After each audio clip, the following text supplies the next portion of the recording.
"This is a slightly unusual request," said Dr. Wagner, with what he hoped was commendable restraint. "As far as I know, it's the first time anyone's been asked to supply a Tibetan monastery with an automatic sequence computer. I don't wish to be inquisitive, but I should hardly have thought that your establishment had much use for such a machine. Could you explain just what you intend to do with it?" "Gladly," replied the Lama, readjusting his silk robes and carefully putting away the slide rule he'd been using for currency conversions. "Your Mark V computer can carry out any routine mathematical operation involving up to 10 digits. However, for our work, we are interested in letters, not numbers. As we wish you to modify the output circuits, the machine will be printing words, not columns of figures." "I don't quite understand." "This is a project on which you have been working for the last 3 centuries, since the Lamasery was founded, in fact. It's something alien to your way of thought, so I hope you will listen with an open mind while I explain it. Actually, it's really quite simple. We have been compiling a list to contain all the possible names of God." "I beg your pardon?" "We have reason to believe," continued the Lama imperturbably, "that all such names can be written with not more than 9 letters in an alphabet we have devised." "And you've been doing this for 3 centuries?" "Yes. We expected it would take us 15,000 years to complete the task." "Oh." Dr. Wagner looked a little dazed. "Now I see why you wanted to hire one of our machines. But exactly what is the purpose of this project?"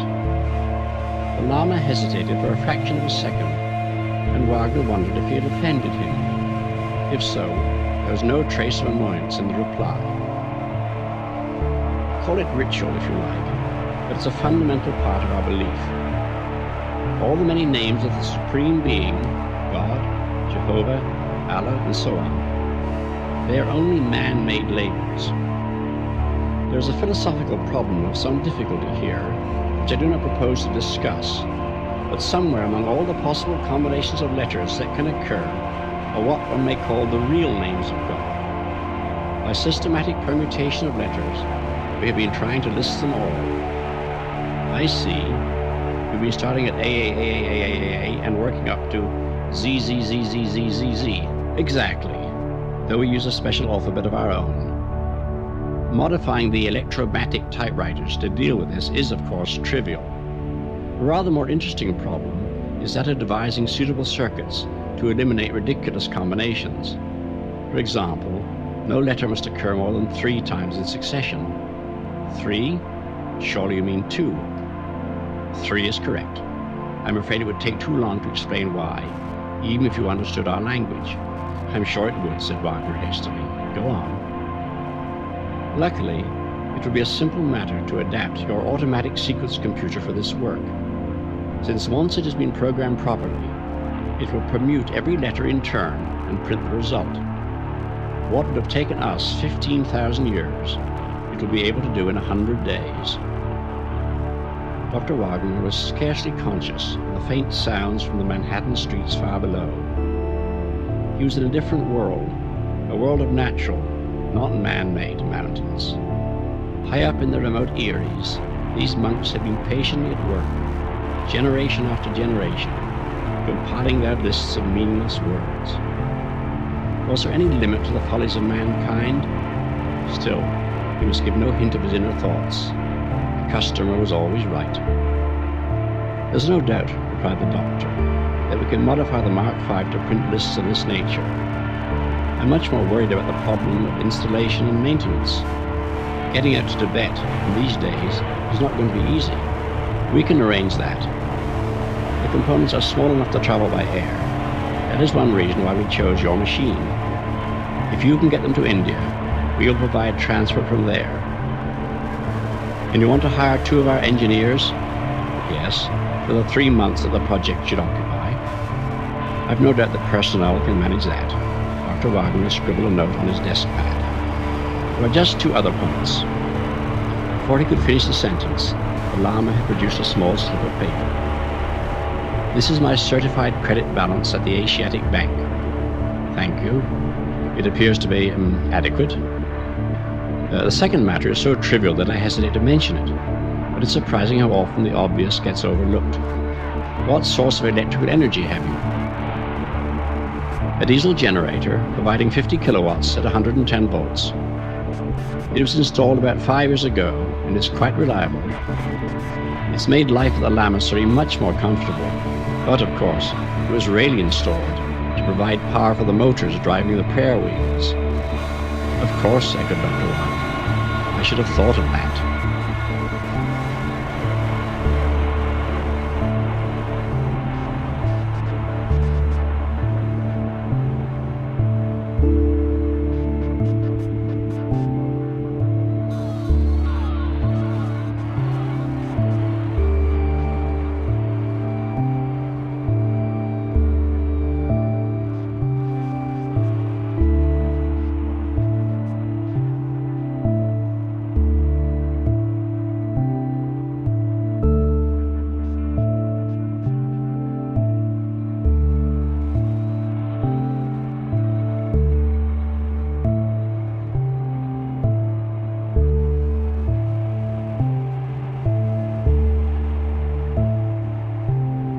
The view from the parapet was vertiginous, but in time one gets used to anything.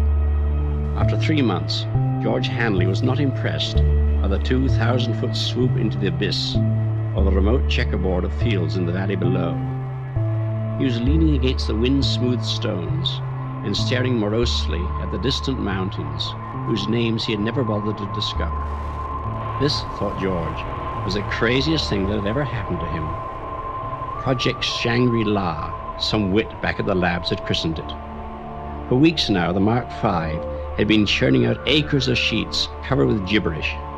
Patiently, inexorably, the computer had been rearranging letters in all their possible combinations, exhausting each class before going on to the next. As the sheets had emerged from the electromatic typewriters, the monks had carefully cut them up and pasted them into enormous books. In another week, heaven be praised, they would have finished. Just what obscure calculations had convinced the monks that they needn't bother to go on to words of 10, 20, or 100 letters, George didn't know.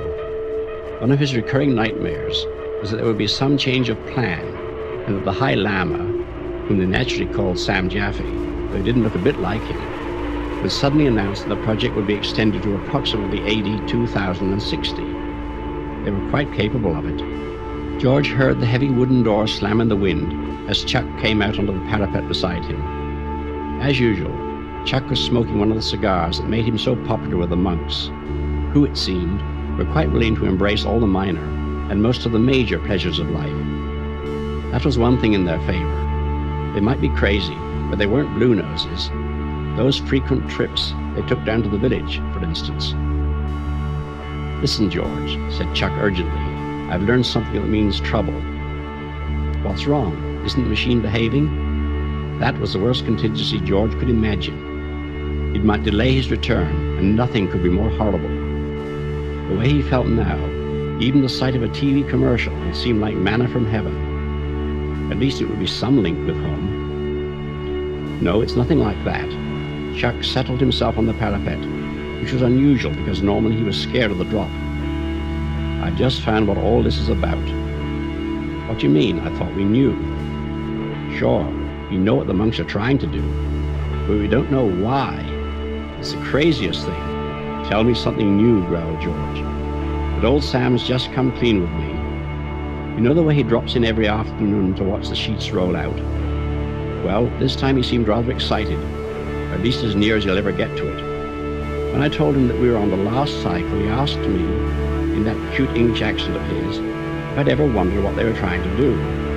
I said, sure, and he told me. Go on, I'll buy it. Well, they believe that when they have listed all his names, and they reckon there are about 9 billion of them, God's purpose will be achieved. The human race will have finished what it was created to do, and there won't be any point in carrying on. Indeed, the very idea is something like blasphemy. And what do they expect us to do? Commit suicide? There's no need for that. When the list is completed, God steps in and simply winds things up. Bingo. "Oh, I get it. When we finish our job, it will be the end of the world." Chuck gave a nervous little laugh. "That's just what I said to Sam. And do you know what happened?" He looked at me in a very queer way, like I'd been stupid in class, and said, "It's nothing as trivial as that." George thought this over for a moment. "That's what I call taking the wide view," he said presently. "What do you suppose we should do about it? I don't see that it makes the slightest difference to us. After all, we already knew that they were crazy." "Yes, but don't you see what may happen? When the list's complete, and the last trump doesn't win, or whatever it is they expect, we may get the blame. It's our machine they've been using. I don't like the situation one little bit." "I see," said George slowly. "You've got a point there. This sort of thing's happened before, you know. When I was a kid down in Louisiana, we had a crackpot preacher who once said the world was going to end next Sunday. Hundreds of people believed him, even sold their homes. Yet when nothing happened, it didn't turn nasty, as you'd expect. They just decided that he made a mistake in his calculations and went right on believing. I guess some of them still do. Well, this isn't Louisiana, in case you hadn't noticed. There are just 2 of us and hundreds of these monks. I like them, and I'll be sorry for old Sam when his life work backfires on him. But all the same, I wish I was somewhere else. I've been wishing that for weeks, but there's nothing we can do until the contract's finished and the transport arrives to fly us out." "Of course," said Chuck thoughtfully, "we could always try a bit of sabotage. Like hell we could. That would make things worse. Not the way I meant. Look at it like this. The machine will finish its run 4 days from now, on the present 20 hours a day basis. Transport calls in a week. Okay, and all we need to do is to find something that needs replacing during one of the overhaul periods. Something that will hold up the works for a couple of days. We'll fix it, of course, but not too quickly. If we time matters properly, we can be down at the airfield when the last name pops out of the register. They won't be able to catch us then." "I don't like it," said George. "It'll be the first time I ever walked out on a job. Besides, it would make them suspicious. No, I'll sit tight and take what comes." "I still don't like it," he said, 7 days later, as a tough little mountain ponies carried them down the winding road. "And don't you think I'm running away because I'm afraid?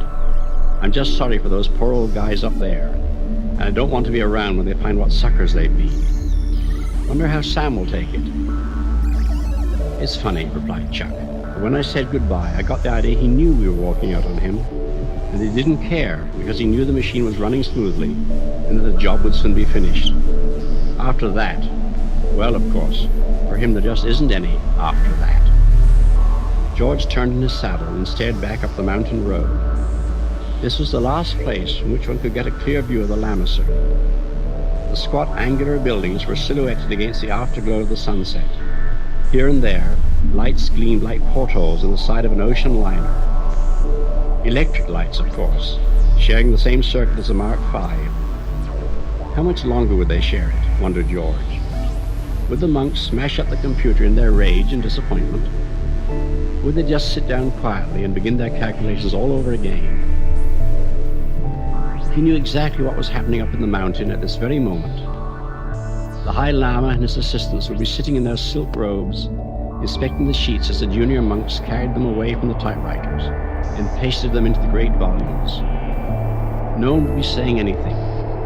The only sound would be the incessant patter, the never-ending rainstorm of the keys hitting the paper. The Mark V itself was utterly silent as it flashed through its thousands of calculations a second. 3 months of this, thought George, was enough to start anyone climbing up the wall. There she is, called Chuck, pointing down into the valley. Ain't she beautiful? She certainly was, thought George.